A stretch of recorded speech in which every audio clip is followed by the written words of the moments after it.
Good evening. I want to welcome you to our webinar this evening, coming to you from the regional office here in Byram, Mississippi. It's been a rainy day here in Byram. I don't know about where you're at, but I do appreciate you joining us tonight and being with us. And as we come together for our time of our webinar, I welcome you, and we're expecting the Lord to have His way with us this evening and just lead us and direct us and give us fresh insights as we endeavor to bring revitalization through Him to our local churches. I'd like to begin with prayer, if you don't mind, just to join with me in prayer, and let's ask the Lord to be with us in our meeting this evening. Father, as I come before you today, I thank you for all you've done for us. I thank you for your blessings and your love. Thank you for our churches. I believe that you have strategically placed each of our churches exactly where you want them. And I pray, Lord, that you would help us to be good stewards of the opportunities that we have to minister in our communities and to make a difference in the lives of people. Be with us during our time together this evening. May the Holy Spirit lead us, guide us, and direct us in all that we do. In your name I pray, amen. You know, when we talk about revitalizing our local churches, there's a couple of things that I hear quite often from different people as I travel through the region and through my experience as a pastor for many years, and listening to other pastors talking about the need for revitalization in their local church and some of the struggles that they have. And I think one of the issues that we have, I see us sometimes lean in one of two different areas and one of two different struggles. Tension is something none of us like, but the reality of it is tension can be a good thing. For instance, in our daily lives, if you work a job, you have the tension of making sure that you do what you need to do. And then secondly, also, as you're doing what you need to do with your job, making sure that you're spending time with your family and doing the things at home that you need to do. And it creates this tension, but that tension causes us to be productive at our jobs, but also to be present in our homes. Tension is a great thing. I heard someone once say that without tension, a rubber band can't work. But if it gets too much tension, it will break. Well, I think in our local churches, what I see over and over again is a tension between wanting to honor the past, but also wanting to move forward in the future. And sometimes the mistakes that we face and the struggles that we have with that is that we become static in the past, and we kind of have a golden era of our local church, and we want things to continue as they are. And of course, we know that if you're alive, you're changing. And so the struggle of honoring the past is, how do we honor the past, but yet continue to move forward in the future and look forward to the future and prepare for that. And so as we look at those two sides of our discussion this evening, we're going to be looking at honoring the past, but also making sure that we focus on the future. I've seen some churches that have become static in the past. They still do things the same way. I was kind of glancing at some of the polls that have been done. If you haven't done the poll yet, we have a 2-question poll at the bottom of the page, and I kind of glanced at a few of those a moment ago. I'm going to take a look again, and most of them say that they have a good balance of honoring the past and focusing on the future. And then question number 2 is, what area of your church may you be too focused on the past? And this has an overwhelming answer to it, and it's the last question on there, the last answer on that poll. That is having a hope they come mindset rather than a go and find mindset. And that's the problem sometimes when we become static with the past. I'm not talking about honoring what we believe, what we teach, what we hold true to. I'm talking about our methods. I'm talking about some paradigms that might be deep rooted within our local church, and the importance of being able to understand that things have changed. In the 50s, 60s, I began pastoring in the early 80s. I was involved in evangelism in the 70s. And in those days, people came to church. We were family churches, we were community churches, and people would come to our church, and it was just kind of expected that you went to church. But that's not necessarily the mindset of our culture today. It's not always just I ought to be in church, and so I'm going to find a church. And I'm not necessarily going to go to church where mom and dad went. So there's some paradigms that we have to look at, I think, as we're preparing for the future, and also in hoping that we're able to reach our communities and make an impact in our communities. On the flip side of that, I've also seen new pastors go into churches that were so dead set on making changes, believing that they needed to move quickly, that sometimes it appeared or it was implied that they weren't honoring the men and women in the past and what has gone on in that church. I think it's possible to do both. I don't think it's an either or. I think it's something that we can do, that we can have that proper tension, like the rubber band, that makes it work.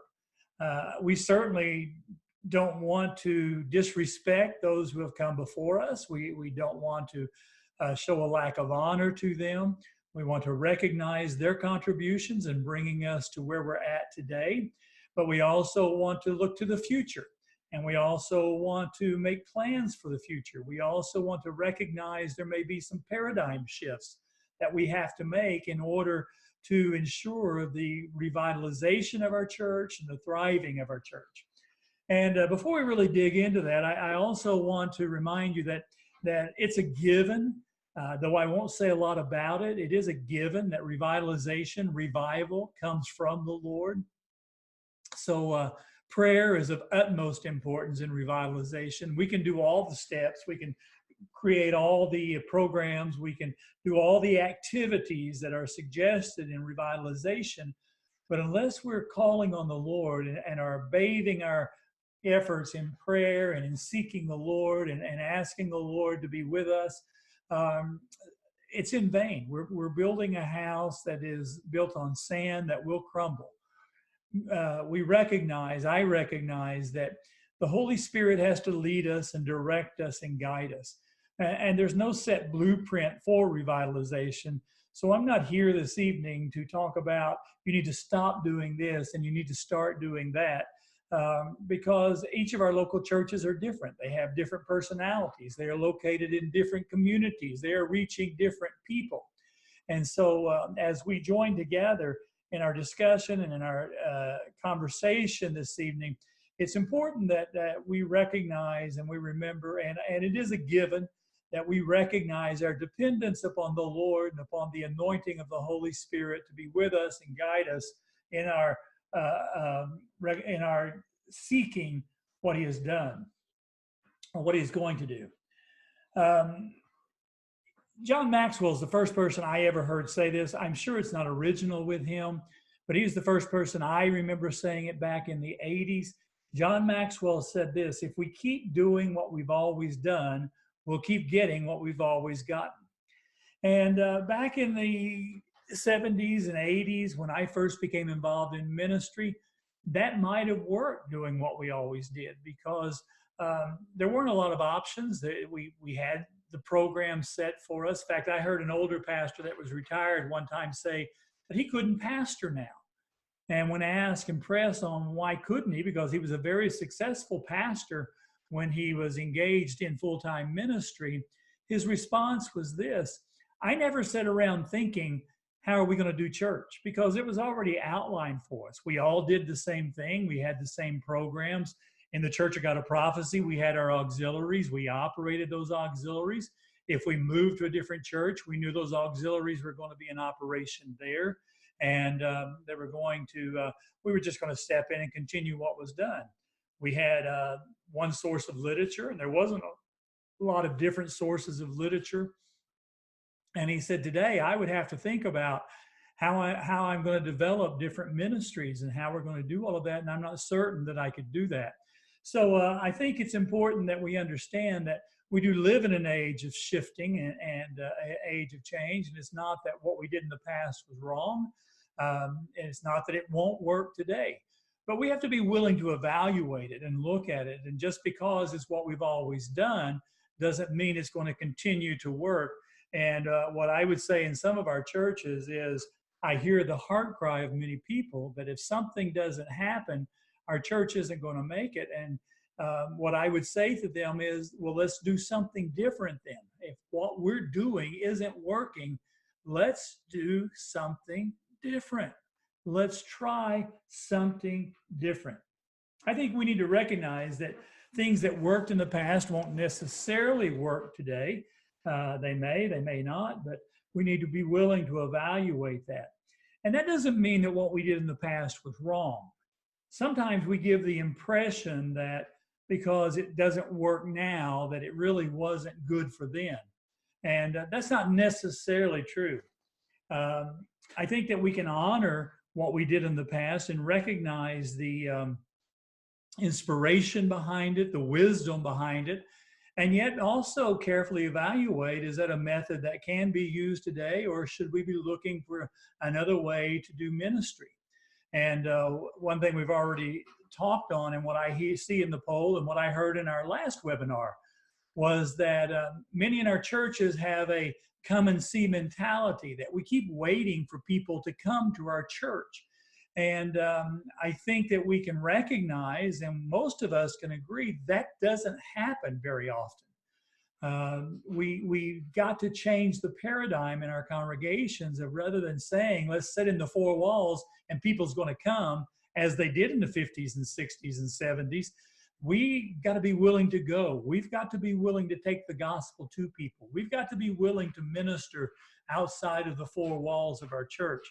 And that doesn't mean that what we did back then was wrong. It doesn't mean that it was bad. It just means that something has changed. We have biblical evidence of that even happening in the New Testament.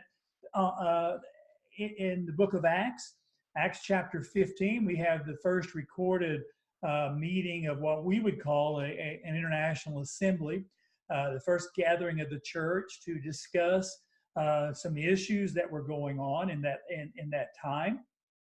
They were beginning to reach outside of the Jewish communities. They were beginning to win Gentiles. And the question became, does a Gentile have to act like a Jew and do the Jewish customs in order to be saved? And in Acts chapter 15, as the church met and they gave their counsel, if you remember the words, and these are pretty dear in the Church of God of Prophecy, they wrote a letter back to the churches that said, we're not going to put any undue rules upon you, but these necessary things. And then they mentioned four things. And in reality, three of the four things weren't actually biblical sins. Only one was a biblical sin. But one of the things they mentioned was not to eat meat offered to idols. In Acts chapter 15, this council said, don't eat meat offered to idols. That council met in about 48 AD. And they actually say why they gave these four guidelines. They say because in every city where we're at, there are Jewish people that we're trying to reach.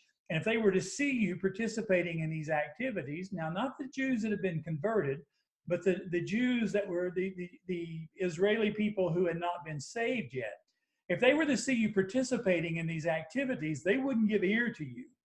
And that's what the council says in sending this letter out. 10 years later, Paul writes a letter to the Romans. And in the letter to the Romans, he addresses the subject of meat offered to idols. But you have to remember, there aren't nearly as many Jewish people in Rome as there were in the communities where the church was reaching in 48 AD. In 58 AD in Rome, there wasn't quite the concern of making sure that we didn't put stumbling blocks before unsaved Jewish people. And so when Paul addresses the issue of meat offered to idols, there he says, it's really no such thing. Eat if your heart doesn't condemn you. If it condemns you, don't eat. And it would appear that there's a change in the doctrinal stand, a change in the issues that were going on. And the reality of it is, it's not that it was the doctrinal stand that was changed. It was the purpose behind what was being asked in Acts 15 in 48 AD. And so those 10 years created some change in the culture. And so Paul addressed that change and said, it's okay. If your heart doesn't condemn you, it's okay to eat meat offered to idols.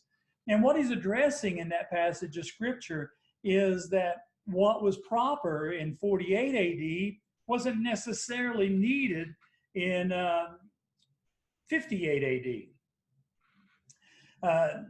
G.K. Chesterton, those of you that are Lord of the Ring fans will recognize that name. He talks about the wisdom that when we're going to look at changing and going in different areas, moving from practices of the past into focusing in the future. I could read his quote, but basically what he says is this: don't just go in and say that doesn't work anymore, so I'm not going to do it. Chesterton says, look at the reason behind why that was done. And if you can justify that that reason is no longer needed, then you have the freedom to make some moves. Again, I'm not talking about doctrinal sins, biblical sins. I'm referring about methods. And so he addresses the importance of looking at the reason behind why we did what we did back then. And can we evaluate, is there a way we can do that better now than how we did it back then? So as we look at this tension between honoring the past and moving in the future, I hope we'll remember that. I want to address about 5 or 6 different paradigm shifts from the past that I think we need to guard against. I'm not going to give you methods of what you should do, but just some paradigm shifts that have happened in our culture today that I think you'll recognize that is important that we look at as we talk about this shifting tension between honoring the past and focusing on the future. Before I look at them, let me remind you at the bottom of the page, there's a little tab that says Q&A. If you have any questions or comments you'd like to make, if you'll just click on that, or in the chat area over to the on your screen, if you will do that, take a look at that, then you can have opportunity to ask some questions, give some input.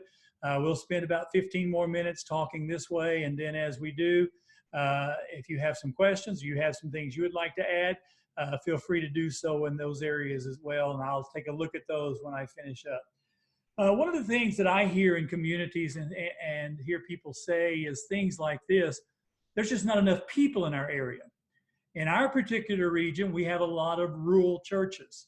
And sometimes we would think that because we have so many rural churches, then we don't have a lot of people to gain from. In fact, I was looking at a Facebook page the other day. We were talking about mega churches, and several people said, well, you know, we only have 2,000 people in our county.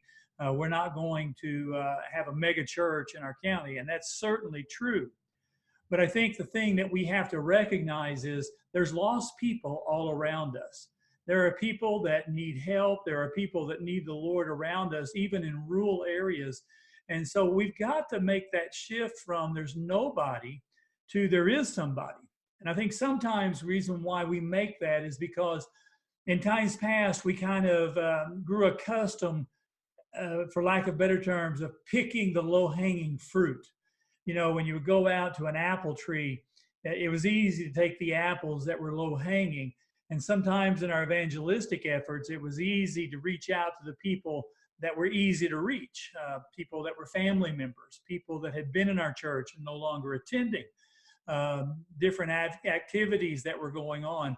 So I think we have to be willing to work at it. It's not an easy thing. The easy fruit is what everybody wants. Everybody wants to get the new family that's moved into the community who's Christian and who's looking for a new church. And we hope they'll come to ours. But the reality of it is there's people in your community that need Jesus. I would dare say if you would walk into a Family Dollar on a Sunday morning at 10 o'clock, 11 o'clock, you would find there are a lot of people there who aren't in church. And we somehow need to develop a mindset that those people need the Lord. They need to be reached for the Lord. And so I want to encourage you to move beyond just the easy fruit and to look at what is going on in um, the lives of people around them and revitalizing the church. Another thing that I hear quite often is that the community's not like us anymore, especially if you're in a suburban or an urban area. Well, the community's not like us. One of the things that I appreciate very much about the Church of God of Prophecy, and I hope you'll hear what I'm about to say in the spirit that I want to say it in, and not condemning and not convicting, but just a concern that I have. One of the things I appreciate about the Church of God of Prophecy is we are a very diverse church globally, but our local churches are not very diverse. We tend to be very homogeneous. Birds of a feather flock together. We tend to focus in on what is happening in the lives of people and the kinds of people that are like us. And that worked 30 or 40 years ago because people weren't as transit. But even in rural communities today, people are constantly moving in and out. And there are people moving in who aren't like us. And our local churches need to be willing to reach out to people who aren't like us. Um, we need to be willing to touch people that have needs. And we need to be really willing to break beyond the bonds of who we are and what we are and our social status, our economic status, our academic status, and our ethnic status. Every person we come in contact with needs the Lord. And so we've got to break that paradigm of they're not like us. And if the community is changing around us, we need to be willing to do what it takes to reach the community around us. Then another thing that I hear quite often is that we don't have the money to reach people. And that's true if you're only trying to pick the low-hanging fruit. If you're trying to get the people to come to your church who have moved into your area that are Christians and are looking for a church, and you're having to compete with the mega church down the road or the church with all the great programs and the Six Flags over church in their children's department, and you can't do that. The reality of it is you don't have enough money. In fact, I don't know very many churches that would say they have enough money to do what they want to do. But the reality of it is some of that fruit that's a little harder to reach doesn't take much money.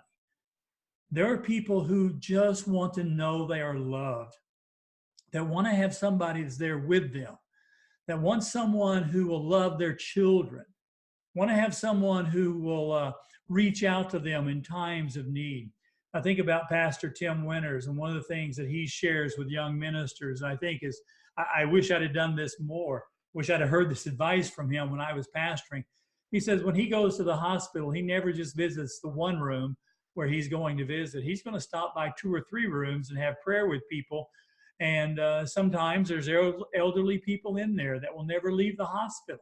They have families, and those families care that you cared enough to pray for their loved one, for their elderly father or mother or grandparent.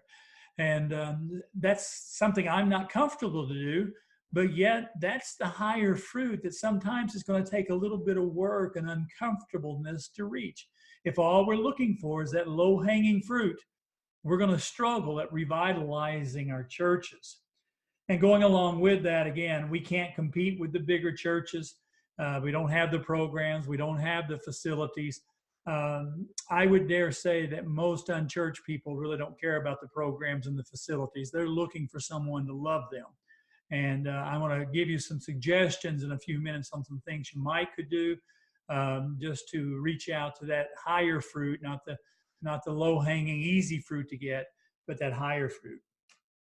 And then I hear people say we'd be fine if we would just return back to whatever era it is. We had it all laid out for us, how we did church. We're going to have to be creative. We're going to have to look at how can we get outside the 4 walls of our church. Secondly, how can we get our people to look outside the 4 walls of our church? I think that's the thing that I hear from more and more pastors as I hear them talking is, we talk about it. We want to make a difference. But I can't seem to get our people to go outside the church and to minister outside the church. We're going to address that a little bit. We did in our last session. We're going to address it again a little bit at the end of the day, but we have to be willing to take a look at that. Then another thing I hear is we don't have any young people. I've heard that from so many churches, and I do visit some churches that don't have any young people. And we kind of think that if we can get a young pastor is going to bring in young people. But I just want to say there are no silver bullets to revitalization. There's no one thing. In fact, sometimes we get a young pastor when we put unrealistic expectations on him. We want him to bring in young people, but we also want him to take care of us. And sometimes it's pretty hard, especially if they're bivocational, to be able to do both of those things. Really, winning young people is not the age of the pastor. It's not even the style of music, contrary to what some people believe. We were just at a local church at Zion Grove, and I'm so impressed by the people there. Brother Tribble, the pastor, and I can say Brother Tribble is older than me. Brother Tribble, I won't say how old you are, but you're older than me. But what I'm impressed every time I go to that church is the amount of young people in that church. One of the things that I hear when I go to the church, we were just there this Sunday for their homecoming. I didn't hear, other than their dance team, their praise team, their drama team did a couple of songs that were newer. But during congregational singing, it was what we would all call the Blue Book songs. And but they have teenagers just every place. And as I watched that morning, and then in the dinner afterward, the potluck afterwards, one of the things I noticed was as young people, as teenagers would walk by Brother Tribble, he called them by name, asked how they were doing, spoke into their lives. Now, what I could tell was he's a former educator, and he recognized that education was more than just spouting from a book, spouting what you had learned. Brother Tribble knew that to really impact a kid's life, you've got to show that you care. And I watched this pastor as he did that as the pastor with teenagers that would walk by him. I know some older people that are intimidated by teenagers and won't talk to them, and yet I saw him do that.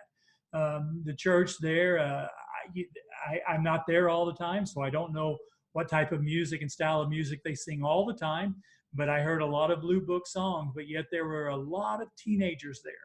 And I think what I want to say to that when we're talking about trying to win young people, it's not the silver bullet of having a young pastor. That may make it easier, it may not. It's not changing the style of worship to accommodate them. That may help, it may not. I've been in a lot of churches that sing contemporary praise and worship songs that aren't growing. So what I would say, what I would observe from Zion Grove and what I've observed at other churches is this: if you show you care, you will have them. If you show you're there for them, you will have them. If you're there more than just to condemn them or to tell them what they're doing wrong or why they shouldn't do this, but you're there to show them that you love them and that your concerns for them and your expressions of warnings for them are out of care and they know it's out of care, you can win young people. So don't let that become an excuse that we have no young people. And then finally, I hear people say, well, nobody wants to come to our rundown facilities. We can't compete with the building down the road. And I recognize that in our churches, sometimes there's just not the finances to do what we would like to do. But I would say a couple of things to that issue. Number one is this. I would ask the question, how much does it cost to keep your facilities clean? And make sure that you're doing what you can do to make what you have as presentable as you can make it.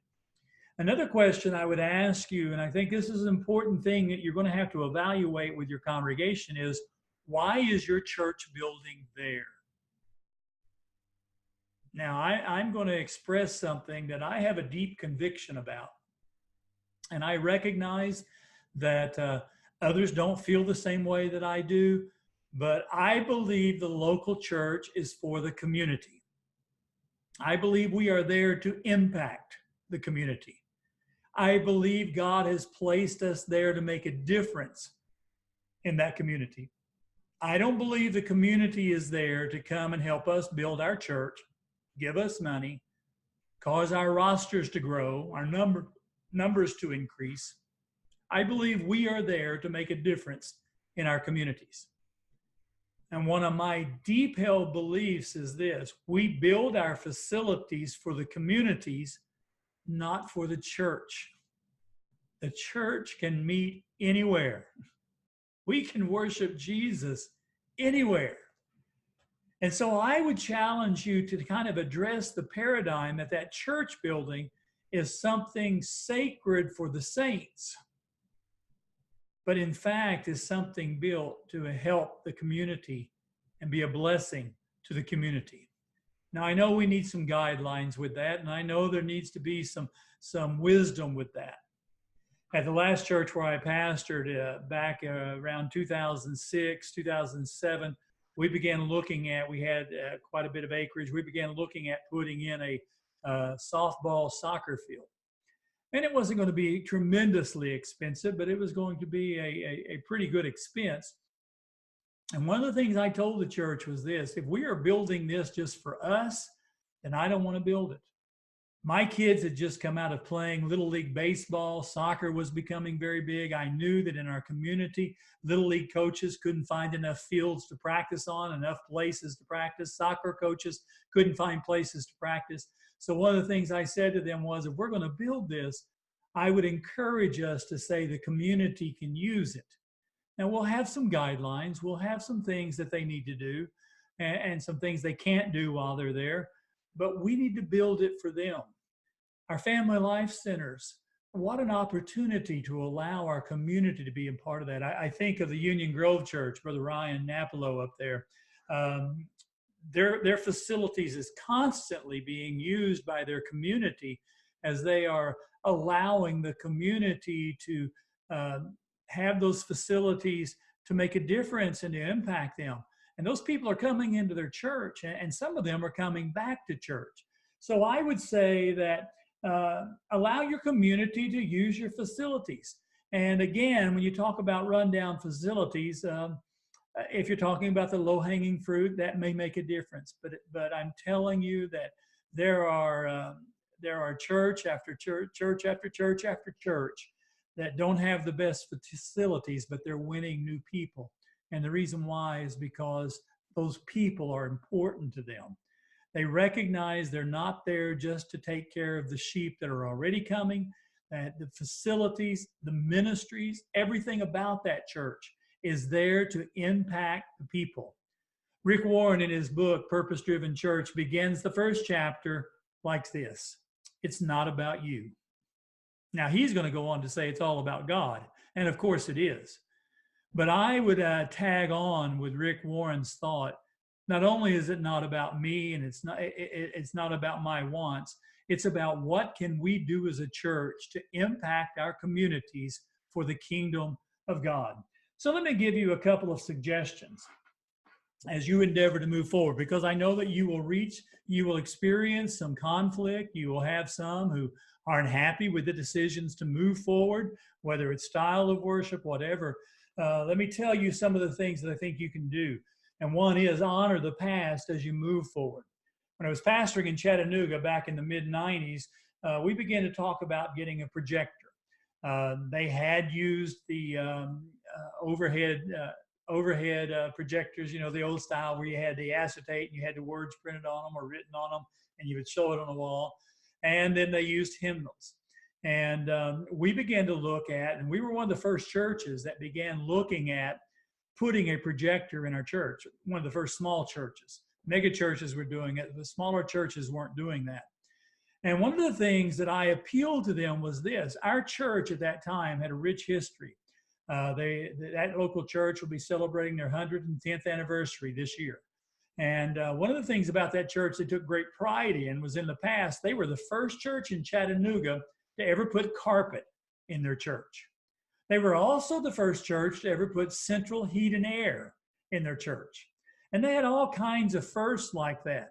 And so I just appealed to that, that back then, in the mid 90s, people didn't want to sing off the wall. There was this debate on, we're not singing our hymns. I don't want to sing the songs off the wall.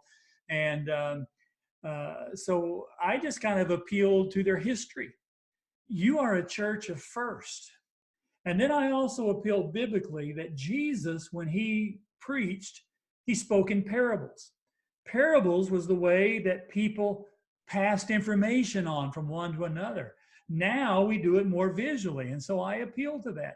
We didn't have one person that argued with putting in that projector. And again, we were one of the first to make that move. And if I told you what we spent on it, it's unbelievable compared to what those things cost now. But be willing to look at the past. Begin to cast vision for your community. No matter where you live, there are unchurched people in your area. One sign that your church may be dying is if they resent the people that are in your area, in your community.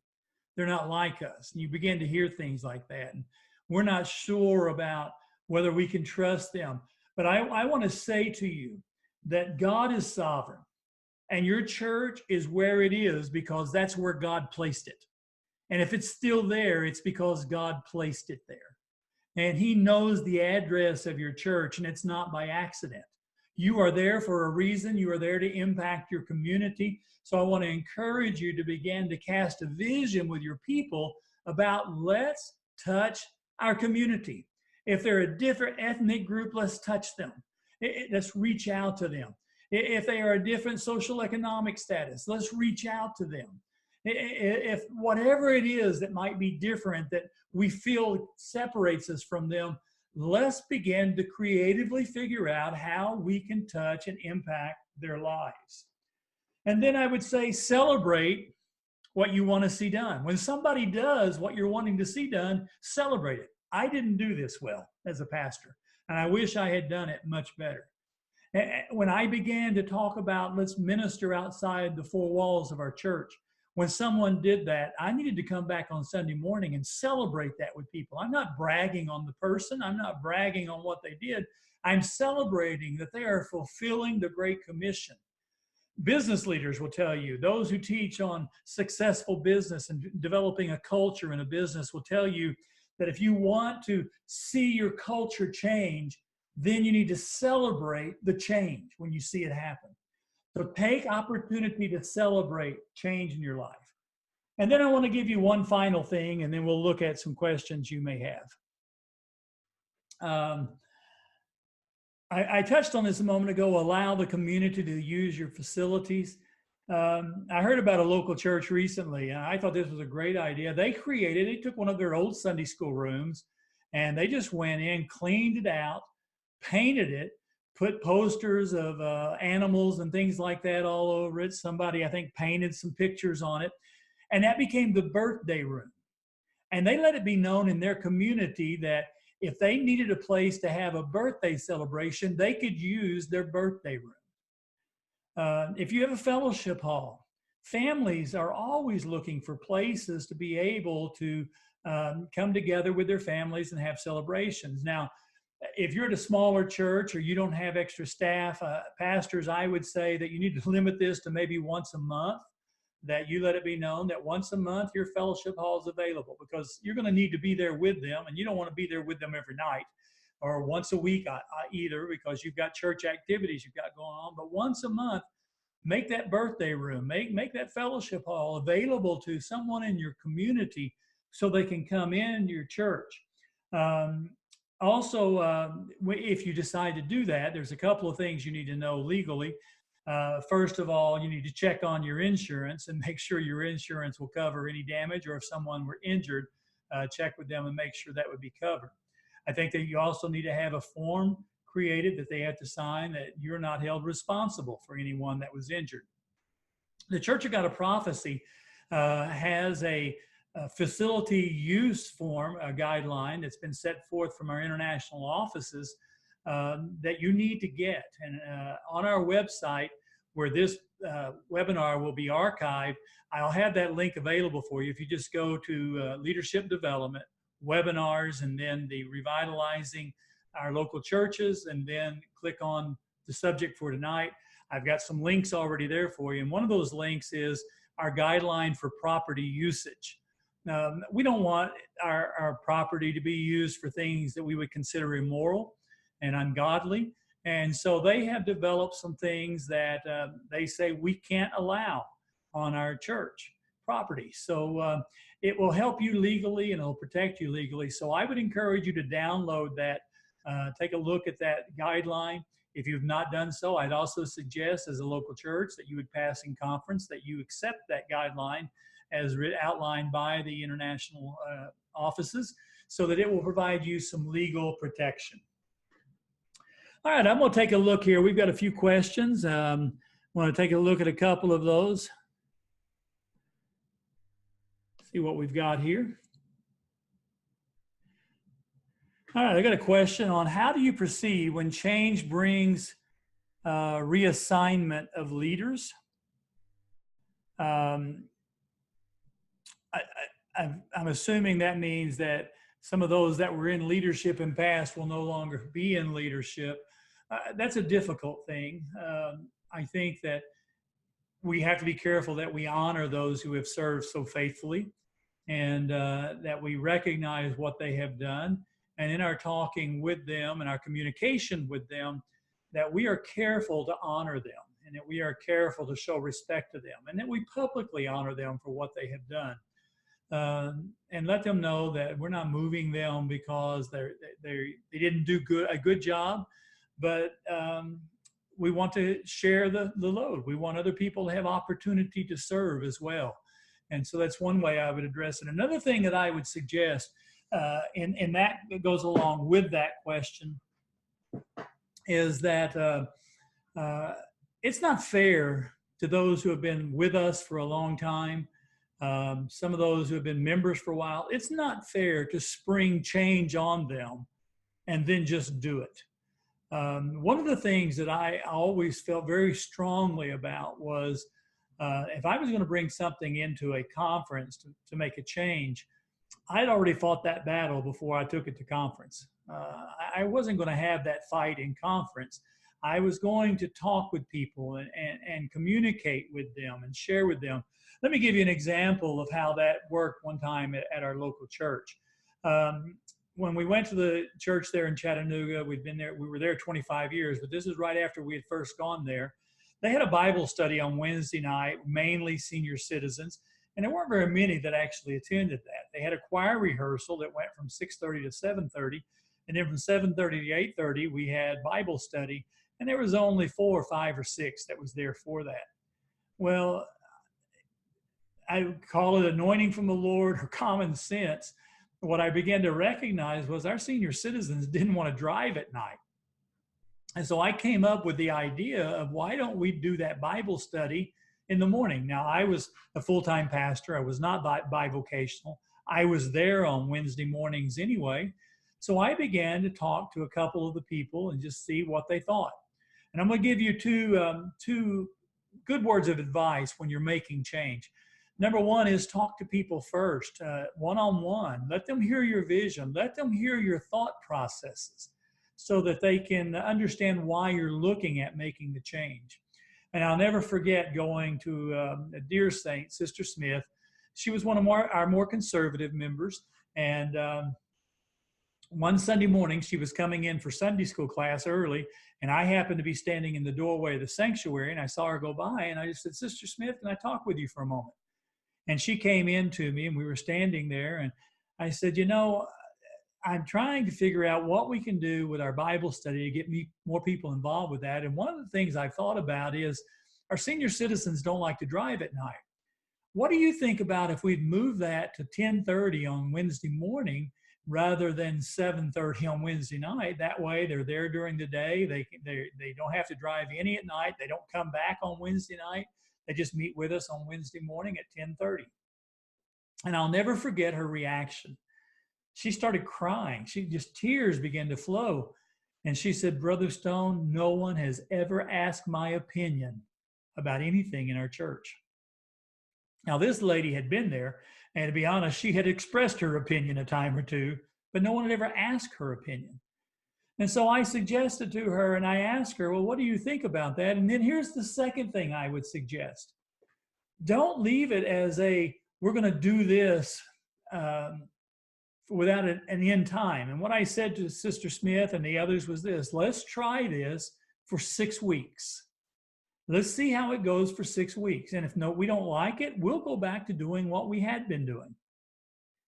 And most of our people are willing to try something new if you're willing to say, if this doesn't work, we'll go back. But so often we just make changes, and it's arbitrary changes that first of all catches them by surprise, and they think this is the way it's going to be forever. And what they have held so dearly is now gone. So I would suggest, kind of in that same line of this question of change and reassigning leaders, that there be some one-on-one communications first of all. And then there be some explanation of, this is why I'm thinking this. If I can do this one-on-one, I can alleviate a lot of struggles. I don't remember ever having a business conference in 25 years at that church where there was ill words spoken, because we discussed those things one-on-one with people when we knew there was a big change. All right, I've got another question here. Let me take a moment to read that.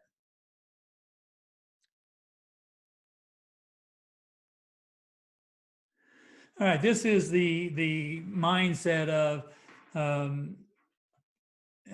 just saying quotes, if it was good enough for mom and dad, it's good enough for me. And I do understand that. And I understand why people say that.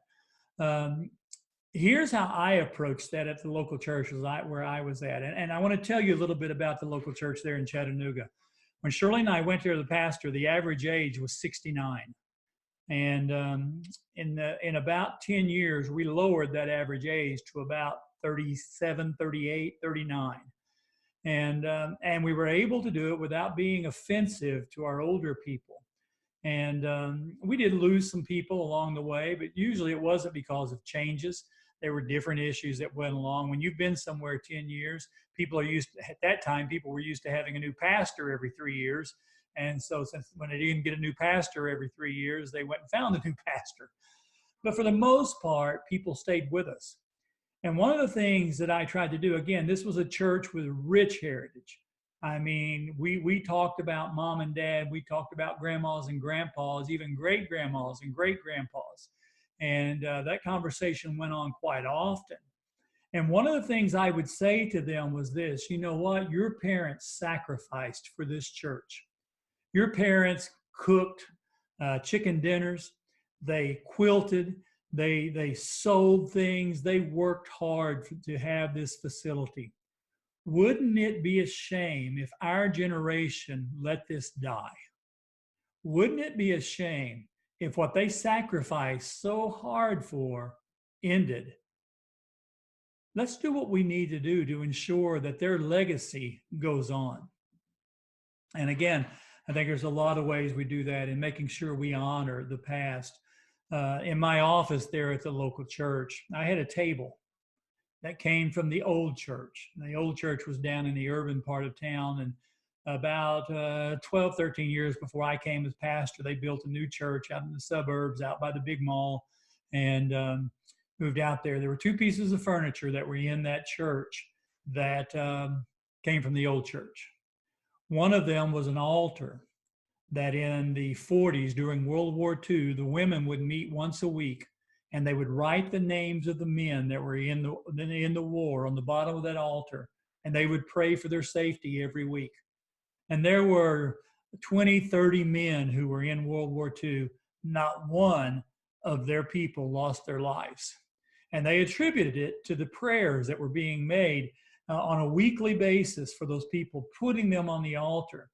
Now, we could have a lot of debate on, well, what about the ones who did die, that people prayed for them? But that was a very important thing to them. That altar still sits in that church. Now it's down in the children's area where the children see it. And the children's director refers to that quite often. The second piece of furniture from the old church was a table that I put in my office, that as I walked out of the office going into the sanctuary, I had to pass that table every Sunday morning. And every Sunday morning, I wanted to remind myself that I was walking into a sanctuary that was built on the shoulders of other men and women. That I was walking into a church, I was pastoring a church that was built on the shoulders of men and women that were no longer there, that had gone on to receive their reward. And I wanted to do all I could do to honor them. And one of the things that I believed very strongly in, and one of the best things I could do to honor them, was ensure the church survived that they had given so much for.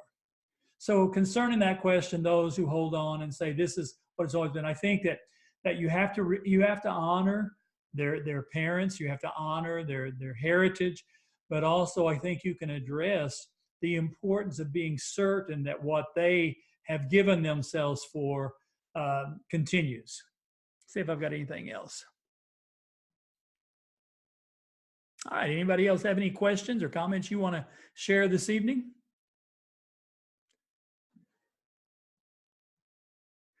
Again, if you are watching with more than one person, if you don't mind to just shoot me a little message there in the chat area and let me know how many's watching with you, I would appreciate that very much. Looking for any other questions? Give you a moment.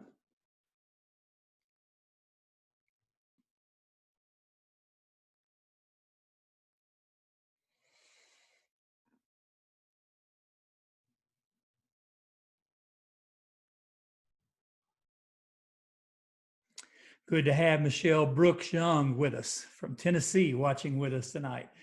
And you see her chat there, and she says, love the buy-in of all generations. It is not an either or. It is not, let's have a young church or an old church. We can have both. The scriptures talks about the elderly mentoring the younger.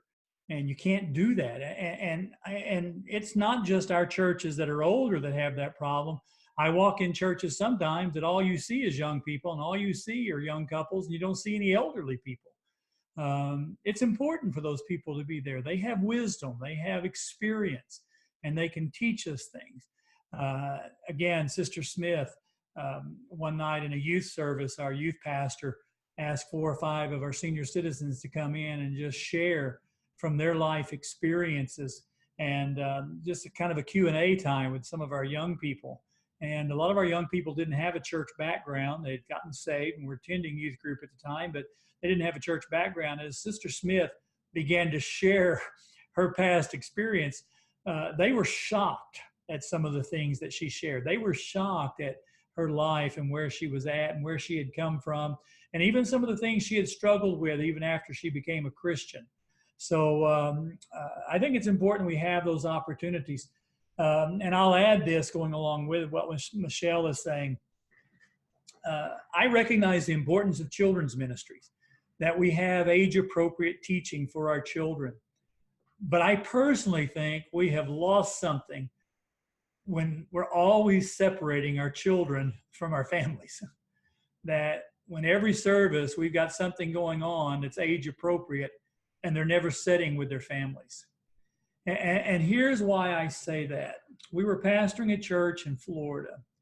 And one Sunday morning, at the conclusion of our service, Children's Church had let out, and I was walking down from the pulpit to go to the front of go to the entrance to welcome people. And a little boy who had been attending our church for a couple of years stuck his head in the sanctuary as I got to the door. And I greeted him, said hello to him. And I said, what you need? And he said, nothing. I've just never been in here and I wanted to see what it looked like.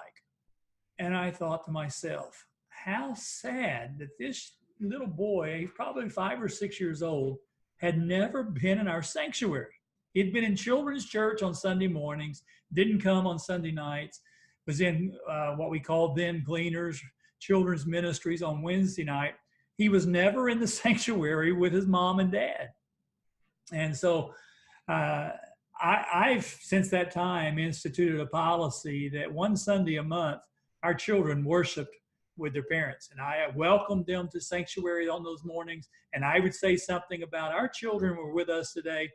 They're not going to sit quietly. They're going to make noise, and that's all right. I can preach over that.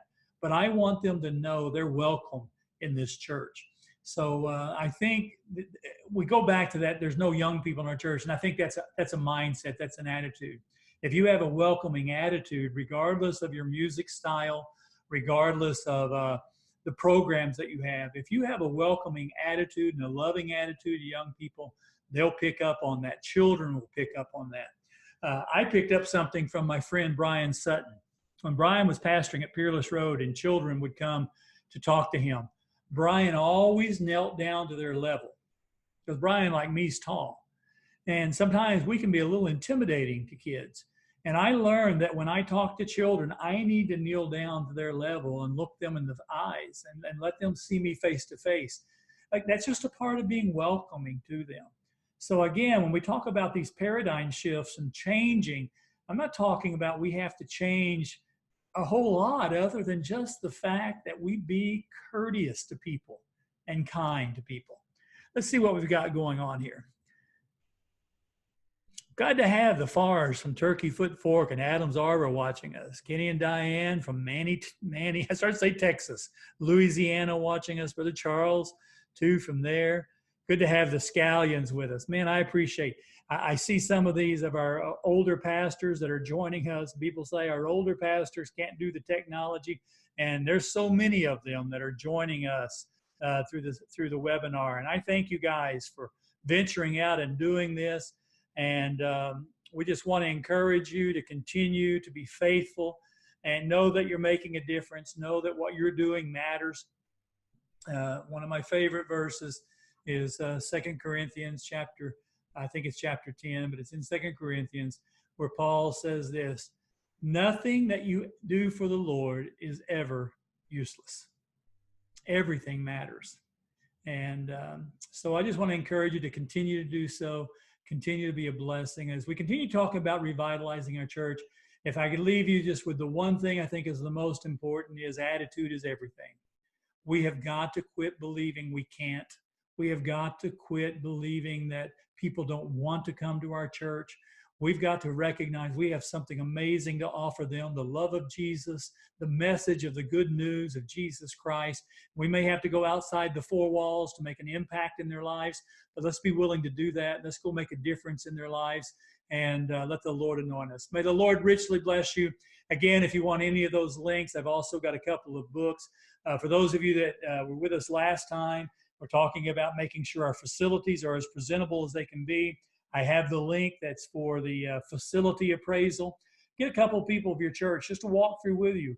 You'll be amazed at what you've grown accustomed to that somebody else will point out, and that's something that you can change. So that's all free. It's on there for you. I've got a couple of books for you that go along with this same concept of beginning to look toward the future. May the Lord bless you, and thank you again for joining us.